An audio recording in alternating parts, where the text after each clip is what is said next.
Hello friends, welcome to my YouTube channel. Grandma's കിച്ചണിലെ ഒന്നാമത്തെ video ആണ് കേട്ടോ. അപ്പം നമ്മളൊന്ന് ഉണ്ടാക്കാൻ പോണത് പുളിഞ്ചിയാണ്. പുളിഞ്ചി എല്ലാവർക്കും ഇഷ്ടപ്പെടുമെന്ന് വിചാരിക്കുന്നു. എൻ്റെ അമ്മമ്മ പറഞ്ഞു തന്ന റെസിപ്പിയാണ്. അപ്പം നമുക്ക് പുളിഞ്ചി ഉണ്ടാക്കുന്നത് എങ്ങനെയാണെന്ന് നോക്കിയാലോ. അപ്പം നമുക്ക് ആദ്യം വേണ്ടത് 2 കപ്പ് പുളിവെള്ളമാണ്. പിന്നെ നമുക്കതിനായി വേണ്ടത് ഇഞ്ചി, പച്ചമുളക്, വറ്റൽമുളക്, ശർക്കര, കറിവേപ്പില. പിന്നെ നമുക്കിതിൻ്റെ സ്പൈസസ് നോക്കിയാലോ.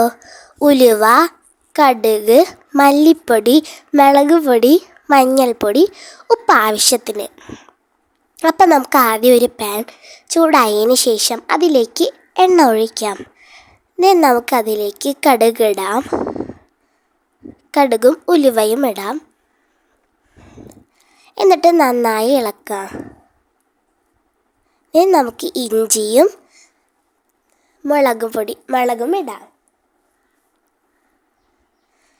വറ്റൽമുളക് 4 5 എടുത്ത് ആവശ്യത്തിനെടുത്തിട്ട് നമുക്ക് ഓരോ പീസുകളാക്കി മുറിച്ചിടാം. എന്നിട്ട് നമുക്ക് ഇളക്കാം. ഇപ്പോൾ ഒരു നല്ല മണം വരും കേട്ടോ. അതെനിക്ക് ഭയങ്കര ഇഷ്ടമാണ്. അപ്പോൾ നമുക്ക് നന്നായി ഇളക്കാം. നമുക്ക് 2 തണ്ട് കറിവേപ്പില ഇടാം. എന്നിട്ട് നന്നായി ഇളക്കാം. ഇതുപോലെ നന്നായി ഇളക്കി വരണം. നന്നായി ഇളക്കാം. നമുക്ക് മല്ലിപ്പൊടി 2 ടീസ്പൂണും മുളക് പൊടി 1.5 ടീസ്പൂണും മഞ്ഞൾപ്പൊടി 1 ടീസ്പൂണും ഇടാം. എന്നിട്ട് നന്നായി ഇളക്കാം.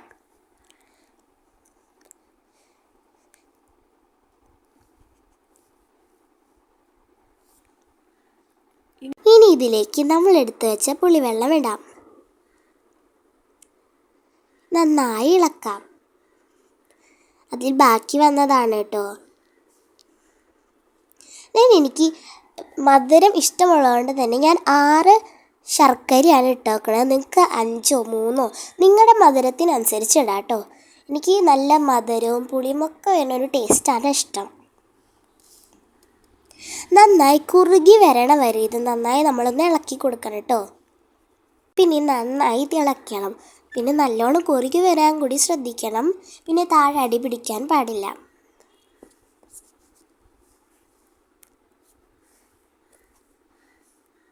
പിന്നെ ഈ പുളിഞ്ചിയുടെ കൺസിസ്റ്റൻസിയെ പറ്റി അമ്മാമ്മ എനിക്ക് പറഞ്ഞു തന്നത് എന്താണെന്നറിയാമോ? ഇരയിലൊഴിച്ചാൽ ഒലിച്ചു പോകരുത്. അതാണ് യഥാർത്ഥ പുളിഞ്ചി. കണ്ടോ, നന്നായി തിളച്ച് വരുന്നത് കണ്ടോ. അപ്പം നന്നായി ഇത് കുറുകി വരണം. തിളയ്ക്കുമ്പോൾ അത് തന്നെ കുറുകിക്കോളും. നമ്മൾ ഇതിൻ്റെ ഇടയ്ക്ക് ഒരു കാര്യം വിട്ടുപോയി. അത് ഉപ്പാണ്. ഞാൻ 4 ടീസ്പൂണാണ് ഇട്ട് കൊടുക്കുന്നത് കേട്ടോ. നിങ്ങളുടെ ആവശ്യത്തിനനുസരിച്ച് ഇടാം.